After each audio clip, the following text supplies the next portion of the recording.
সকাল সন্ধ্যা বা বিকালে চায়ের আড্ডায় যদি থাকে এরকম একটি নাস্তা তাহলে আর কি লাগে। আসসালামু আলাইকুম, hello everyone, welcome my another video. আম দিয়ে আমি মজাদার একটা পিঠা বানাবো, তো সেজন্য নিয়ে নিয়েছি দুটি আম। তো আমগুলো অনেক নরম, তো আমগুলোকে আমি খোসা ছাড়িয়ে নিয়েছি আর দিয়ে দিয়েছি এখানে পরিমাণ মতো দুধ। আমের পিউরিটা বের করে নিয়েছি আর এখানে যে আঁশগুলোকে আমি খুঁজে খুঁজে ফেলে দিব। কেউ চাইলে ব্লেন্ডার করে নিতে পারেন, না হয় ছেঁকে নিতে পারেন। যা যা উপকরণ লাগবে আমি এখানে গুছিয়ে নিয়েছি, তাহলে কাজটা সহজ হবে, তাড়াতাড়ি হবে আর কোনো কিছু মিসিং হবে না। এই তো আমি এখানে 1 কাপ ময়দা, হাফ কাপ চিনি, 1/3 কাপ চালের গুঁড়া, 1 চামচ বেকিং পাউডার, হাফ চামচ লবণ, শুকনো উপকরণগুলোকে এক সাইডে রেখে দিয়েছি। আর এখানে আম আর দুধের যে মিশ্রণটা ওইটাকে জাল দিয়ে আমি একটু ঘন করে নিব।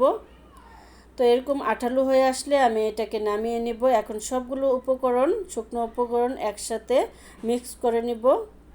তো সব কিছু আমি দিয়ে দিয়েছি, দিয়ে মিক্স করে নিয়েছি, দিয়ে আমের আর দুধের যে মিশ্রণটা জাল করে রেখেছি তো ওইটা দিয়ে দিয়েছি। দিয়ে তো আসলে এটা এত আঠালো, হাত দিয়ে করলেই ভালো হয়। এই তো ব্যাটারটা আমি এরকম ঘনত্ব রেখেছি আর এখানে প্যান বসিয়ে দিয়েছি। প্যানে তেল দিয়ে দিয়েছি, তেলটা একটু গরম হয়ে আসছে, তখন আমি পিঠাগুলোকে দিয়ে দিব। তো চামচ দিয়ে পড়তে চাই না, যেহেতু একটু ঘন হয়েছে, তো হাত দিয়ে দিয়েছি। তো প্রথম দেখা যায় যে একটু কিরকম হয়, তারপরে দেখা যায় একটা সুন্দর শেপে চলে আসে।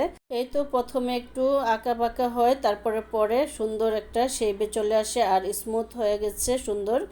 তো এইভাবে করে আমি সবগুলো পিঠা বানিয়ে নেব। তো ভিডিও করতে করতে একটু পুড়ে যাচ্ছিলো, তাড়াতাড়ি মোবাইলটা রেখে উল্টিয়ে দিয়েছি। আসলে পুড়ে নাই, সুন্দর একটা কালার আসছে, একদম কেকের মতো আর সুন্দর হয়েছে সবগুলো পিঠাই। এইভাবে করে আমি ভেজে নিয়েছি। আমার বাসায় তো নরম আম খেতে চায় না, আর আমার ছেলের তো শক্ত না হলে আম খাবেই না। তো ভাবলাম নরম আম দিয়ে কি করা যায়, তো একটা পিঠা বানিয়ে দিয়েছি। আর আমার ছেলে কোনো নাস্তাই খেতে চায় না, পাস্তা, নুডলস বা যে কোনো নাস্তা, তা সেজন্য নাস্তা বানানো হয় না।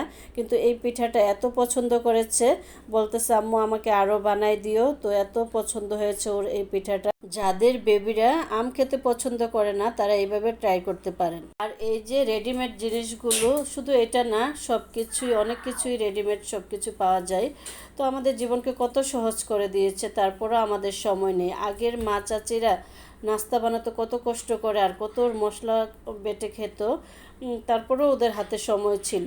এই তো আমি সবগুলো ভেজে নিয়েছি আর উপরে মশলা দিয়ে দিয়েছি আর রেডি হয়ে গেল রেডিমেড চিপস।